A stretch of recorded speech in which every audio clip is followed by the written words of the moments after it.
This episode is powered by Poddex.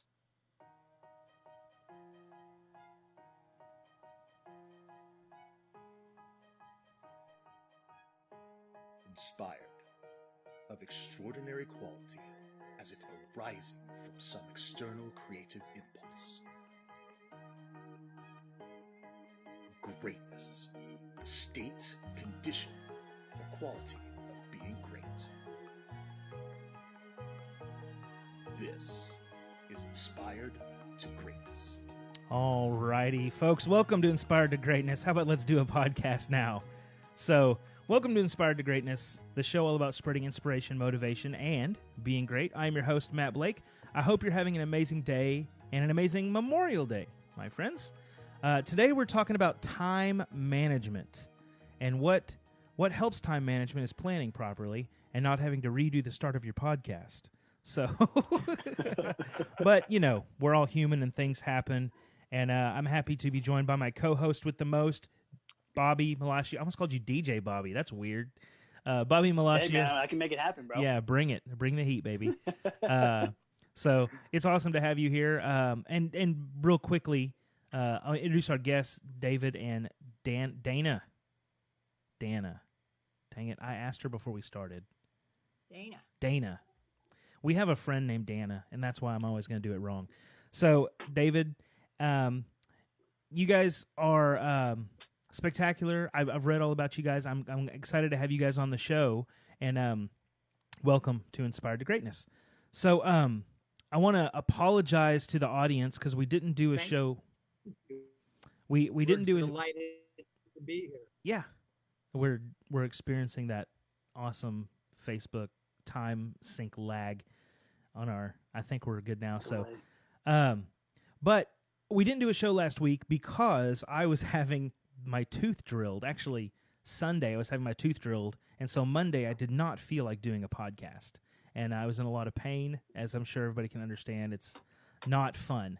So what I had was an infection in a front tooth. Actually, I've never had a problem with a front tooth, and so I had to go in and get it drilled and all that stuff. So I didn't do much of anything except take a codeine and lay in bed on Monday because I was feeling sorry for myself. So that's what happened to that.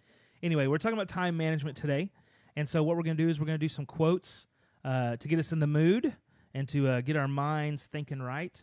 And the first one, I've never done a quote from William Shakespeare on the show, but I'm doing one now, so this is kind of exciting. William Shakespeare said, "Better 3 hours too soon than 1 minute too late." And I think that that kind of thinking was instilled in me in high school. I was in marching band, and the band director would always say, and I'm sure this is a common thing, he's just the first one that said it to me. He would say, 15 minutes early is on time is late.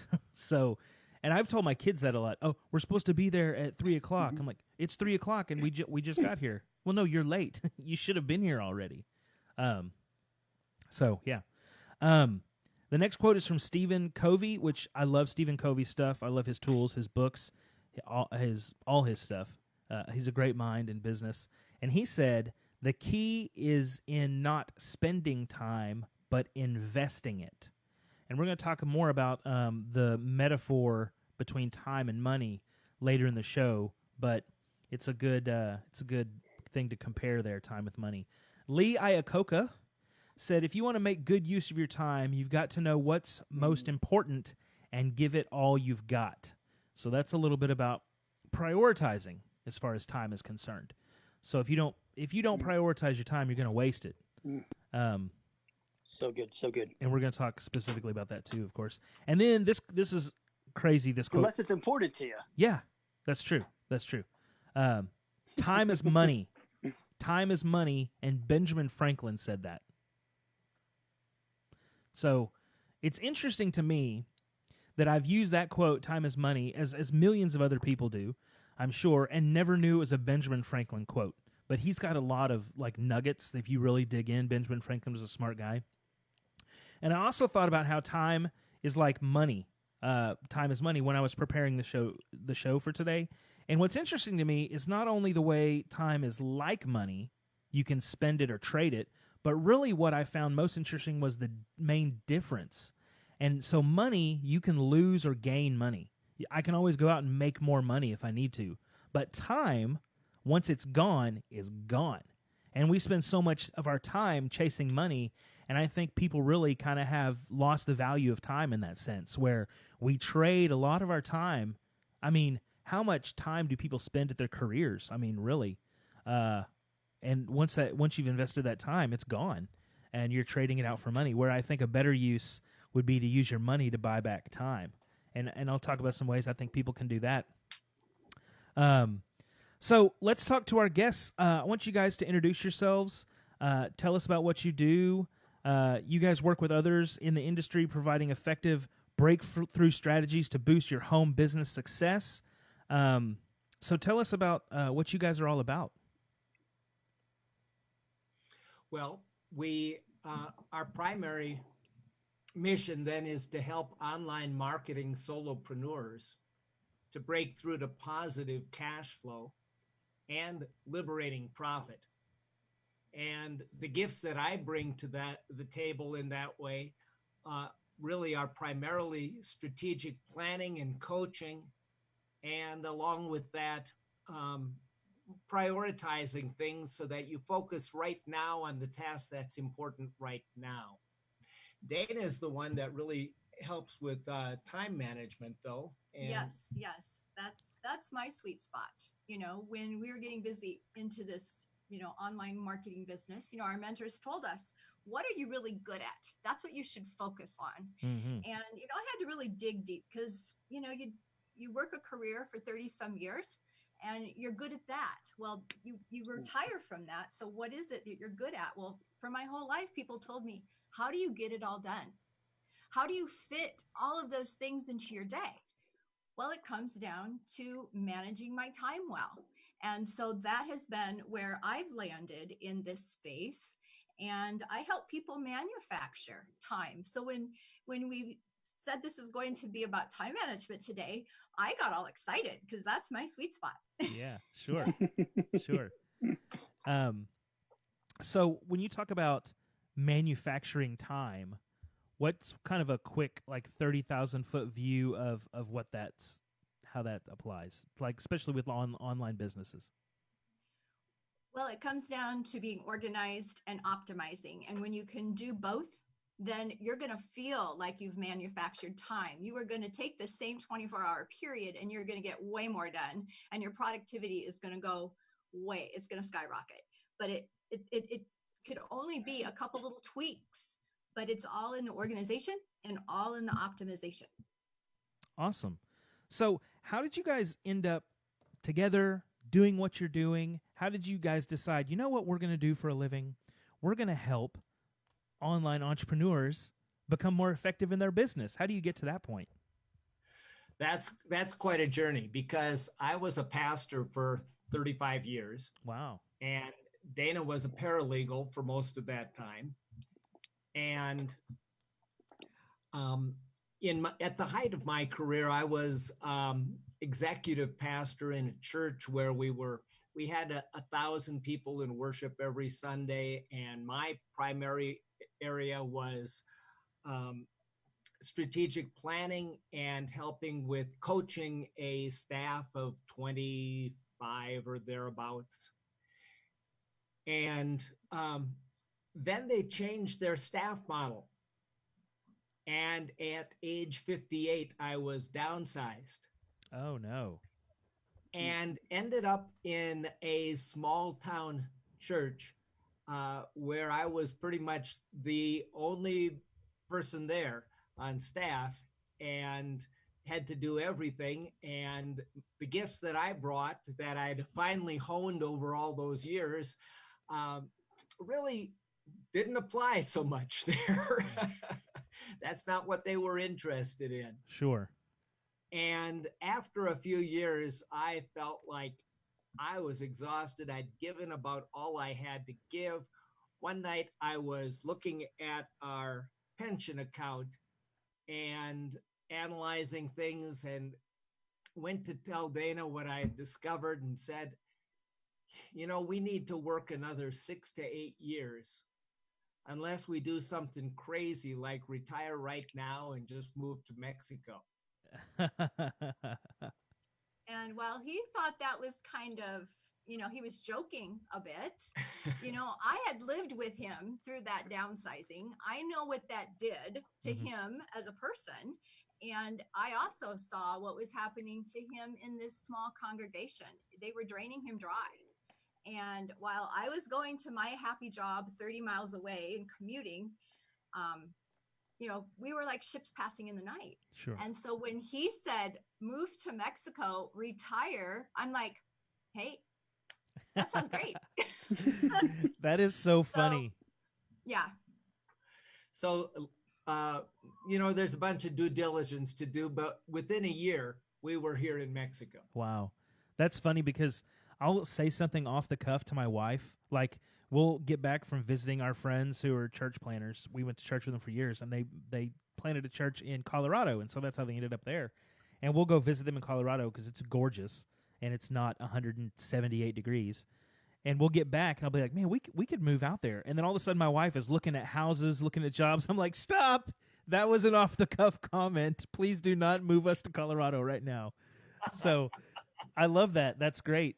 But you know what? Also, too, little things like that, like who knows why retire and move to Mexico got put on your mind, and you decided to say it, and Dana ran with it. It's amazing the things that come into our hearts and our minds at the right time. And then now here you guys are helping so many people Right. and doing so many things. Like, yeah, that was exciting too. Yeah. It was all of the anticipation, the moving, the downsizing. We finally got here. We fell into bed that night. We, drove straight from Texas all the way here, 20 hours, and woke up the next morning. And I looked at him. I'm like, we're retired. Now what do we do? Great. So that's kind of where we started. We'd been doing, online marketing and doing stuff, home business, entrepreneur stuff for years. But now it was time we could really get serious. Yeah, we'd been doing a blog or two blogs for about 6 months before we moved. And one about retiring, one about Learning Spanish. So that was part of our journey. But when we coach people that are looking at retirement, one of the first things we say is the important thing is, what are you retiring to? I'm not sure. I don't care about what you're retiring from. That's going to be done. But what are you retiring to? If you don't know that, you're going to be lost. Yeah. That's so good. Yeah. And frankly, I was a little lost for the first few months. I had this a feeling of being put out to pasture, and now what? And finally, I got my head together and said, hey, you've got a lot to give. You're still young. What are you going to do? And Dana was doing one network marketing business. We picked up another. We were doing the blogging. And we started doing some affiliate marketing. But after we'd been doing this, and we had a couple of mentors that were working with us, and that was an extremely helpful part of the journey. But then there was one night that was another turning point. And we were sitting in a hotel room on these straight back chairs. We had just gone through our 90-day plan with our mentor, and he had, helped tweak some things. And then he turned to me and said, okay, you're ready now. You need to be out there coaching others. And at that moment, I didn't feel ready. But in retrospect, he was right. Because in my 34-year career, my gift for strategic planning and coaching other staff members is what, was right at the center of my ministry. And recently, what I'd done, sort of without even thinking about it, was learned how to apply those gifts to a new niche. And so we started then coaching our own small group of online marketers. But at that point, there was still something missing. We could help people with almost any piece of their online marketing journey, but it was still sort of hit and miss which piece to work on when. It was like we were putting together a jigsaw puzzle, but we didn't have the cover to look at to tell you what the big picture looked like. Yeah. And so we were sort of floundering around until the picture came into focus. And from that point, now we could ask a series of questions, and we would be very quickly able to tell people, here's what you need to focus on now to take the next step forward in your business. Wow. And that was a real turning point for us. And now we continue to do affiliate marketing. We continue to do a little bit of network marketing, but our big focus is on coaching others. Yeah. Wow. That's awesome. Problem solving. Yeah. That's great. We're masters at that. Yeah, and our skills mesh so well together that if something's not in my sweet spot, it's almost certainly in yours. Yeah. Wow. I think that's why we work so well together. Yeah. A lot of couples can't, You sure?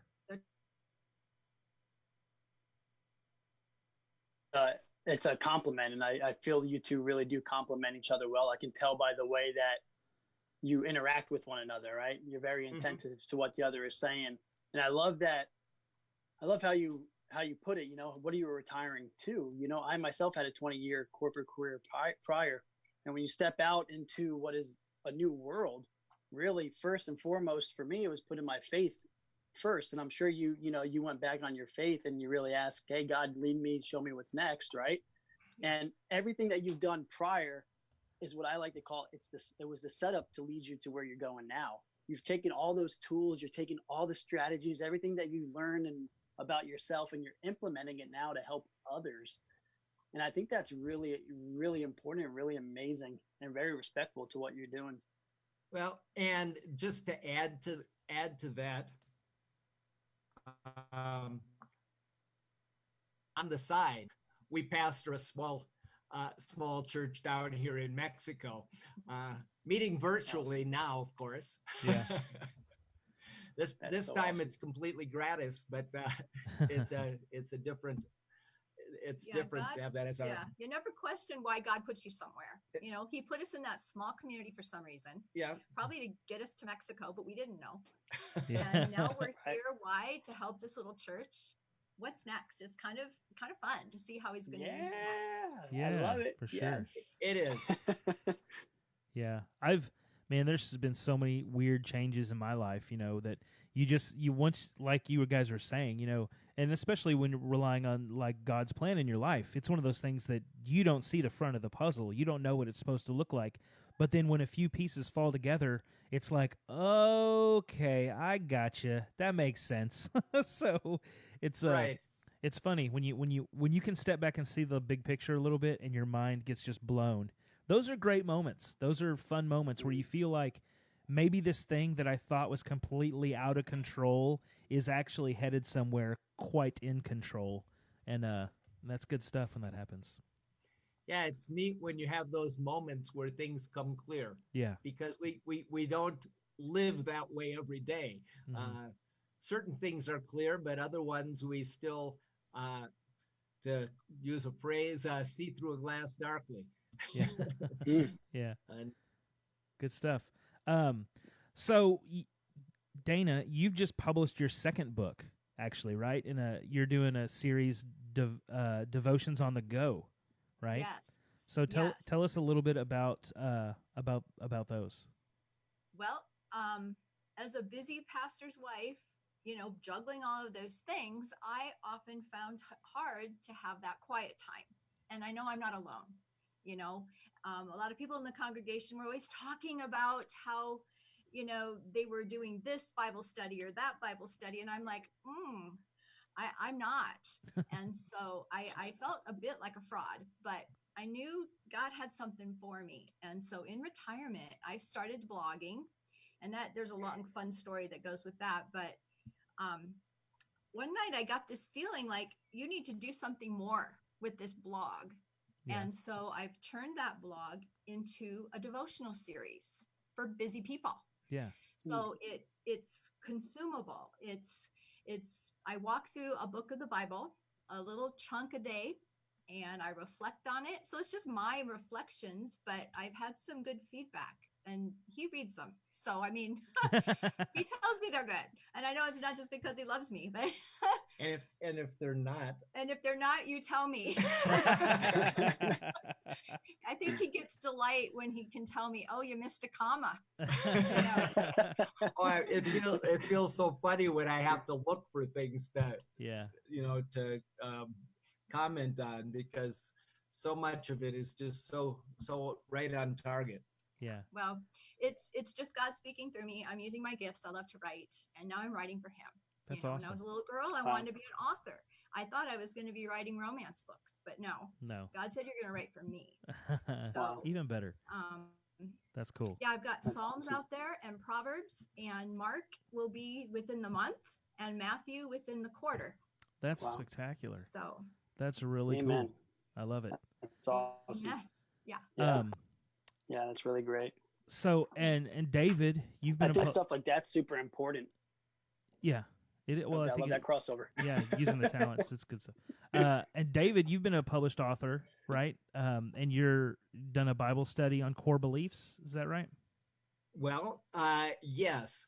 My first book is a very academic book. Probably most of the listeners aren't interested in it. But then my second book, 30 years later, was really intended for the congregation that I was serving at the time, and it's gone on to a wider audience. And it's called Examining Our Core Beliefs. And I just look at just basic aspects of the Christian faith and ask the question, what is it that Christians believe? What is it that we hold dear? What is at the center of it all? And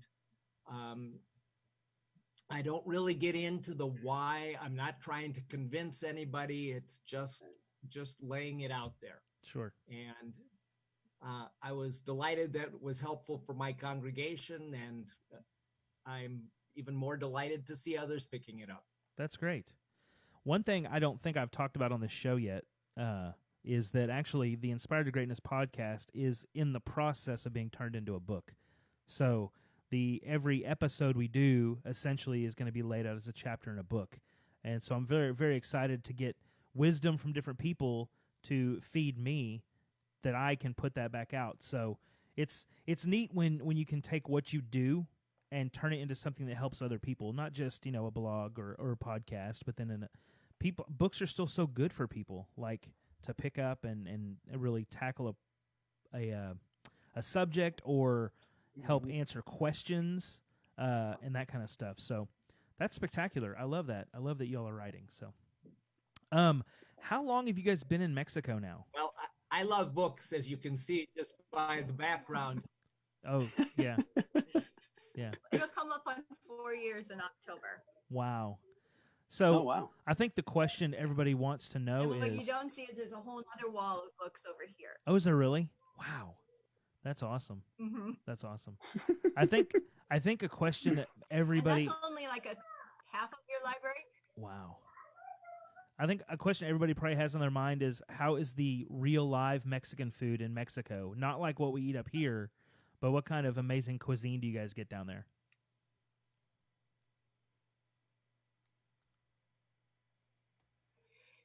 Well, you're right. It's nothing like you'd get in the United States. In fact, sometimes we miss that because that's what we were accustomed to and we loved so much. So when we come back to the United States, what do? We make a beeline to our favorite Mexican restaurant every town.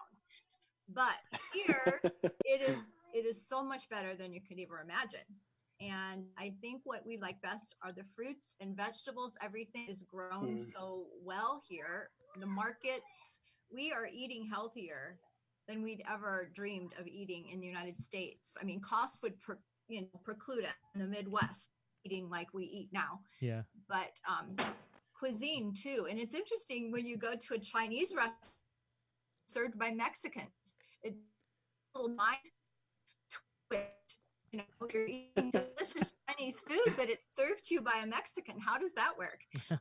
Yeah. But everything. I mean, there's some restaurants, yeah, we won't go back to, but the taco stands, we have our favorites. And tacos are not like I grew up. Yeah. Ortega, Not at all. taco shells, no.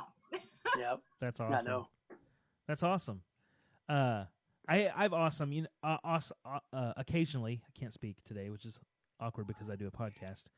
I've often thought about how amazing it would be to pick up and just travel for a year, like to do all those, like, because you eat way differently in the United States than other parts of the world. Like other parts of the world eat correctly, like they eat fresh, naturally local sourced food, and America ships it in from everywhere and sticks it in a freezer for months at a time.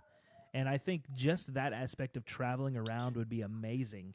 But you know, my wife is a school teacher.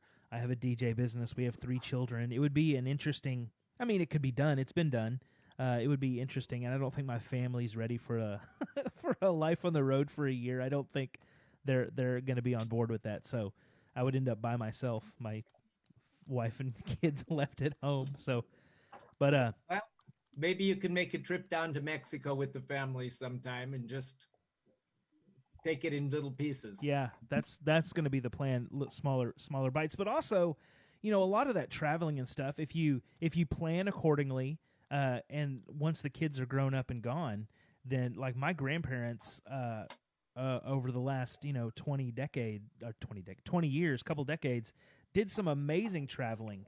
You know, once they were in that point where they don't have to worry about their kids and stuff, you know, they did boat tours up and down Europe and in the Mediterranean and all kinds of stuff. So, you know, you can plan for that stuff later in life, especially if you manage your time appropriately. And so you know what you're retiring toward and what your plan is going to be in retirement, rather than just, I love that you brought that up, because so many people just focus on the retirement and they don't have any idea what they're going to do. Like why even bother retiring if you don't know what you're going to do? Whereas knowing that retirement is the next step, and it's not an idle process. Retirement can be active. What are you going to do? I think I'll help people be prepared for that next step. It's not a scary thing if you're prepared, if you're thinking ahead. You know, we've got a great tool that helps people plan what that retirement might look like, because it'll look different for everyone. Mm-hmm. Good to have a plan of where you're going, what you want to dream into.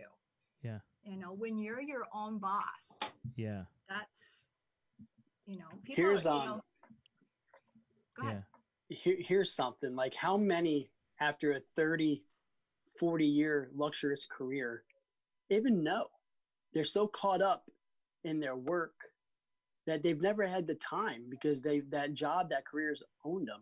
So how often do you run into somebody that doesn't have a hobby, that doesn't have an interest, because they've never explored any of this? A lot. And how do you tap into that with someone? Do you have techniques and strategies to help them tap into that? Well, Dana alluded to a questionnaire that we use, but again, sometimes people just aren't that self-aware, and need to spend some time reflecting and trying out new things, along with their people not thinking about what they enjoy in life. We run into a lot of people that basically lived month to month, paycheck to paycheck for all their years, and maybe they put their kids through college, and they're proud of themselves for having done so, and then they get to that age when they're just about at retirement age and realize, I don't have anything put aside for retirement. And when my dad was working, it was a different era where you had defined benefit pension plans. And when you were done working, the company took care of you, so to speak, for the rest of your life. That time is gone. Yep. And if you don't take care of yourself, or at least think about where you're going, you could be sort of lost at that point. And I hate to see those people that say they plan on working till they drop just because they don't know how they could survive otherwise. Yeah. Especially True. in the era of the online entrepreneur and the solopreneur. You know, you don't have a company backing you with a 401k or an IRA they're contributing to with you. You have to completely plan that on your own. And it's daunting and scary. I know for me personally, I have, had an entrepreneur mindset for years. I've run my own business before. I've run a few businesses. And this year, bad timing or not, is when I full-time went into being a DJ full-time and didn't have a normal paycheck, didn't work for a business anymore. That IRA I was contributing to that was getting matched until January of this year, now I'm the only one that puts money in it. And so then we have a global pandemic hit and shut down the industry that I chose to work in. So sometimes you can plan, and sometimes the planning gets done for you, and sometimes the train completely derails. But I think there's a lot of things, new skills, new habits, and a lot of stuff that are born out of a situation like we're in now. I was just talking to my wife the other day, and I said, I bet there's going to be, once the pandemic is over, or whatever you want to call it, once things are lifted, I bet less people, maybe not to a huge degree, but I bet less people go out to eat as often when people have now realized, yeah, I can cook at home every night of the week if I have to, and oh my gosh, it is a lot cheaper, and so like we've certainly, because we've got 3 kids and we're busy, so we go out to eat way too much, and we've eaten at home a lot more often, and just realize how much money you save. And there's a lot of things, with jobs stopping and people unable to work. People have had to figure out how to be more frugal. People have had to figure out how to manage their time because they're not going to a job that's managing it for them. And so right. I think there's a lot of skills and a lot of tools people are going to take out of this situation, not realize that they're training themselves up for the future. I do. Right. And for those people that find themselves working from home and finding that the day gets away from them and they just haven't got much done, Dana's got the, great solutions for that. Yeah, it's, this is a different time. And like you said, if you are all of a sudden stuck at home doing your job, but you also have the kids, you also have a husband or a wife, or, the doorbell goes off, or all the different distractions. Mm-hmm.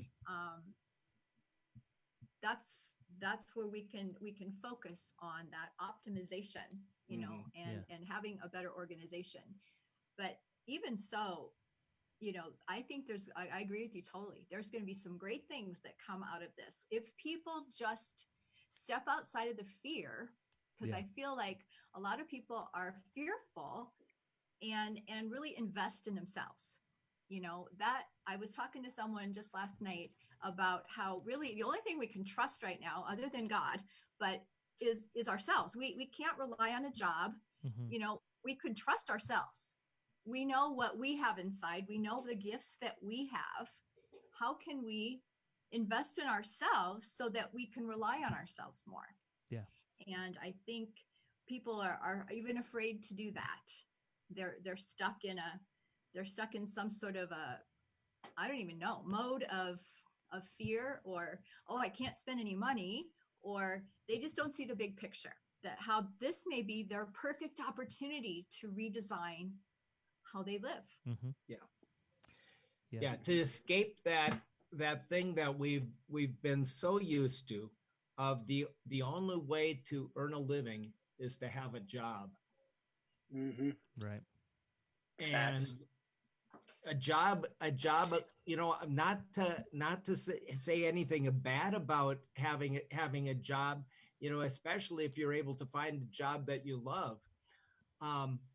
But for many of us today, the best way to support yourself is to think about what are the gifts that I have to bring. Yeah. And what problem can I solve for someone else? Yeah. And then think through how can I monetize that gift? How can I find a way to, or find the people who need what I have to offer? Yeah. And bless them and myself at the same time. Yeah. When we come up with a win-win solution. Sure. I think the most successful businesses or entrepreneurs are those who find a solution to a common problem and how they can solve it. Because I was in sales for years, and you know your whole life is really in sales if you run your own business. But you know, the most times I was successful as a salesperson is when I brought people solutions, not when I tried to sell people a product. And you know, that's, you know, we're not talking specifically about sales today, but you know, that's the big trick there. Everyone always trying to sell a product and not just help people. And truly, if you really do have a servant heart and you really do want to help people, you know, Stephen Covey said it. I think it was Stephen Covey. It was Dale Carnegie. One of them said, if you want to find success, go help other people find success. Or maybe it was Zig Ziglar. It was one of the greats. One of the greats. One of the greats. That was Zig. Zig, yeah. Yeah, I would have Zig. got there eventually. But yeah, if you want to be successful, go help other people be successful. Yeah. There's a ton of reasons why that works, and a ton of reasons the psychology of it. But it's true. Helping other people is really how to be productive. So where do you guys? I know we've got your website here, davidanddana.com, and your Facebook, Ask David and Dana, Twitter, Ask David and Dana. Where do you want people to go? Where do you like people to go connect with you guys the most? Well, our website has a work with us page. It even has a schedule, here Okay. button on it. Cool. That's super easy to find. And Okay. that's David, the letter N, Dana.com. Yeah. And then if they do want that well, we talked about retirement and looking ahead toward that. If they go to davidnddana.com/ideal, they can get our questionnaire. What about your time management planner? I made a planner. So it's the same thing, /time. Oh, cool. Very cool. So That's we'll just a cool planner to help people organize their time. It's helpful. yeah. If you're listening to the podcast, we will also put that link. All those links will be in the show notes of the podcast, so you guys can go find those and connect with these guys. Well, it was very awesome to hear y'all's story and talk to you guys a little bit about what you're all about. We're gonna do a little couple other things on the show here, and you guys are welcome to chime in anytime. So for a book, usually I would give a book to read, but where can you guys find y'all's books? Where's the best place to find y'all's books? Are they on Amazon or? I'm on Amazon. Yeah. Okay. We haven't got David uploaded there, but he's got a private. Yeah, Okay. if you go to Amazon and just type in the search Dana Hagstrom, Okay. It'll bring up her 2 books. Okay. Perfect. So if you're looking for a devotional and you're on the go, so you guys can check that out. For a tool to try this week, I think I've brought this up before, but it's called Rescue Time. You can get it at rescuetime.com. But what it does is you install this app on your computer. You can also install it here on your smartphone.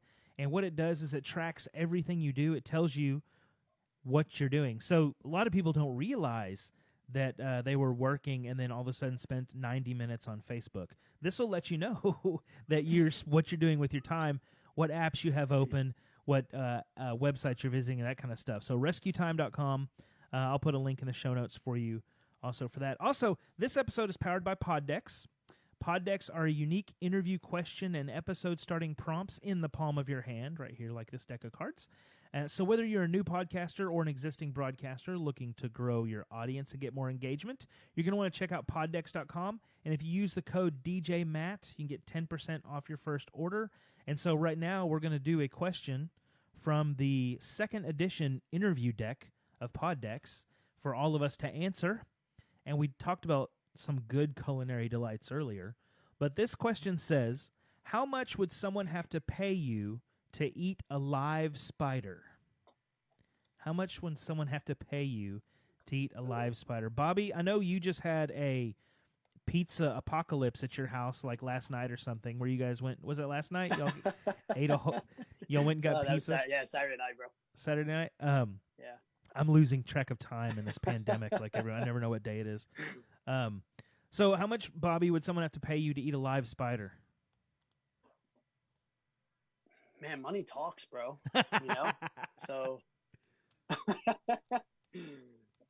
don't know. What kind of spider? I don't know. I I don't. know, right? I'm wondering that too. I've killed at least 6 or 8 black widows Yikes! In our yard. in our yard here, Wow. and I won't eat one of those. Yeah. oh, Yeah. And I don't like those I mean, big wood spiders that are like this big either. The big hairy ones. Yeah. Yeah. I have a couple questions and a couple things, man. But like, I can do a lot with $1,000. Yeah. You know. So. Yeah. And I wasn't even thinking about that much money either. Like, I'm like, I'm eyeing this gorgeous new DJ controller I want that's only running like $850. So if I got to just take a run-of-the-mill garden spider and chomp that bad boy, and I've got a bad-to-the-bone new DJ controller, I mean, I'm pretty cheap. $850 might get it done. Yeah. Facts. So, Dana, Facts. for a spider street taco from your favorite taco cart down there, what would they have to pay you to eat that? I am not a spider fan. In fact, I Ooh. used to be deathly afraid, and Yeah. I feel like I've made huge strides. I now will take them and put them outside. Oh. I don't kill them. I'll That's move huge. them, and it is huge. But I'm not sure I'm ready to put it in my mouth. The number that came to mind for me was $100,000. Okay. I would do it for $100,000. Yeah. That's life-changing I money. could do a lot with $100,000. Yeah, especially down certainly. here. Oh my gosh. Certainly. Right. yeah. And I was thinking, I have no need to eat a live spider. If somebody wants me to do that, I really have no need to do that. So I was somewhere between 100,000 and $1 million. Nice. I like you guys think way bigger than I do. Maybe I need Good to question, adjust though. my thinking. But yeah, that's a great question from Poddex. Great. So I liked how you had something, a goal. yeah. Well, we're buying a house right now too, and so all of my anything I want to buy for my business is completely put off until I get closing done and we pay for moving and we pay for new furniture. We keep buying a new house and not put new furniture in it, and we got to paint the walls. And I'm actually going to build a podcast studio behind the house, which is going to be awesome. I think it's only going to cost like $2,500 to get it done too, so I'm excited about that. So great spider stuff. So before we move on to our final quotes, and then I try to finish this off with something bold and intuitive. I want to mention that I know you guys our listeners were expecting Bobby and I to continue our series on emotional intelligence. We were supposed to move on with that last week, and of course I was at the dentist. But I didn't want to continue that series right now because I wanted to give enough time to talk to David and Dana about their stuff. And next week we have another really exciting guest. And so I think Bobby and I are going to record those, maybe not live, and we're going to release them as we move on. It might not be a regular weekly thing, but we're going to release them all eventually because I know it's an important topic. We talked about how important emotional intelligence was a couple weeks ago, and I know so many of you guys are on board with us and ready to hear the rest of that series as we are ready to bring it to you. So we have a lot of the content prepared. We just have to sit down and record. And so whether we get that done here in May and June or not, I don't know. That's certainly the goal. But if not, we'll record it in the new studio come July. So before the end of the summer, you guys will know everything you need to know about emotional intelligence. So don't worry. So, all right. So here is a few more quotes, and we'll wrap the show up. On time management. So if you think, this is Eva Young, to think too long about doing a thing often becomes its undoing. And that's you got to quit worrying about it and you got to move forward. Inaction is not going to get anything done. Yeah, we've heard people say that, when you come up with something that you should do, Yeah. do it within 5 seconds. Yeah. Just Yeah, 5 second rule is great. That's a great book. Procrastination If you're is the familiar with it. worst. yeah. I always tell people I'll do a show about procrastination, but I'm gonna do it next week. So I always put that one off. There you go. So this one's a hard truth to swallow. H. Jackson Brown said, "Don't say you don't have enough time. You have exactly the same number of hours per day that were given to Helen Keller, Pasteur, Michelangelo, Mother Teresa, Leonardo da Vinci, Thomas Jefferson, and Albert Einstein." And so if you think you can't be successful with the same amount of time given to everyone else who's ever lived, then you're not going to be able to be successful. You have to do what you can with the time given to you. Some French guy, whose name I can't pronounce, his first name is Jean, said, "Those who make the worst use of their time are the first to complain of its shortness." I harp on these people all the time who complain about not having enough time. They drive me crazy. And finally, That's good. Franklin Field said the great dividing line between success and failure can be expressed in 5 words. I did not have time. And I think that speaks volumes to time management. But understanding the value of time and the importance of priorities is vital for the success of any person or business. If you don't know how valuable time is, you will waste it. And if you don't have a set of priorities, you won't know how to spend the time that you do have. We're only given a finite amount of time in this life. You get to decide, for the most part, how you spend that time. Each day you decide what you're trading your time for. And when that day is over and gone, the only thing left in its place is what you traded for that day. So make sure you trade your days for something worthwhile. I hear people all the time talking about not having time to get this done or get that done. People always talking about wishing they had more time or saying they can't get things done. But those same people binge watch Tiger King on Netflix the weekend it came out. And they spend time playing the latest Madden release on their Xbox or going to the club on the weekends with their friends, right? Or listening to some podcast. I don't know what they're doing with their time. You have time. You're just not using it wisely. Now, I'm not saying entertainment is always a waste of time or it's a bad thing. Entertainment is a wonderful thing that we have.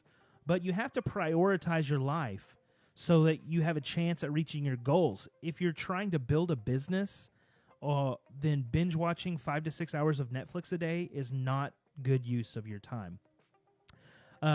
Something that a lot of people don't think about, good time management means not wasting time on things you're no good or too slow at. So one of the greatest things you can do with your money is to buy back time. And a quick way you can do that is when I ran a marketing agency, I used to go every week and get a list of all the DBAs registered in the county. And every week I would go get a list of those DBAs, manually get the address and the name off their website, and manually put them in a spreadsheet so I could make mailing labels. That took me several hours a week to go do that. So I went online and found a virtual assistant and showed them how to do it and paid her like $3 an hour. And she did all this stuff for me every week that I didn't have to do because I was too slow at it. I did the same thing with stuff I didn't like doing, like going and finding email addresses for people I wanted to reach out to. So outsource or otherwise get those things done that you're no good at by someone else. Delegation is a talent. And if you want to take control of your time, like really take control of it, you're going to learn how to delegate. So the point is this, my friends here. You can do anything you want in your life. You can do anything. You can become anyone or anything. You have the time to do it. But you have to rise and prioritize. You have to set goals. You have to dream big. And you have to stop complaining and get it done. Stop wasting your time wishing you could, hoping you will, and go out and do it. Time management is just a tool.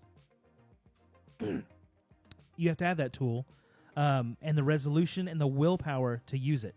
So you have to get your mindset right. You need to know that you're going to reach your goals. You have to know what your life is going to be about. You have to dream it. And nobody, not even time, can stop you. So I want to leave everybody with a challenge today. This is going to slap you in your face kind of challenge. It's tough. Because while it's important to prioritize our time, in a way that our business and our career goals can be met, that is not all there is to life. So next time someone asks you to do something, for instance, one of your kids or your loved one, your spouse, walks up and says, hey, dad, husband, wife, whoever, can you come look at this or can you come help me with this? Instead of saying I'm busy or I don't have time, look at them and say, that's not a priority. Oof. That is, if you're going to be honest with yourself, that is a smack you across the face reality to try to face. So, David and Dana, thank you so much for joining us today. I appreciate you guys being here. Bobby. Thank you so much. Yeah. It was a pleasure. You guys are great. Bobby, thank you as always for being here, buddy. Absolutely. And thank you all our listeners for joining us on Inspired to Greatness. Please check back with us each and every week for fresh tips and new guests. Visit our website at itgpodcast.com. Look for us on Spreaker, iTunes, iHeart, and follow us on Spotify. If you'd like to be a guest on the podcast, please visit itgpodcast.com/beourguest. If you have a question or a topic suggestion, you can email the show at inspiredtogreatnesspodcast@gmail.com.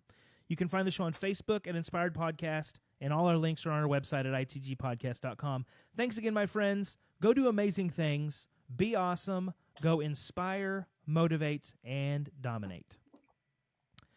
And to our Facebook Live audience, thank you for joining us. You guys are beautiful and amazing, and we'll see you next time.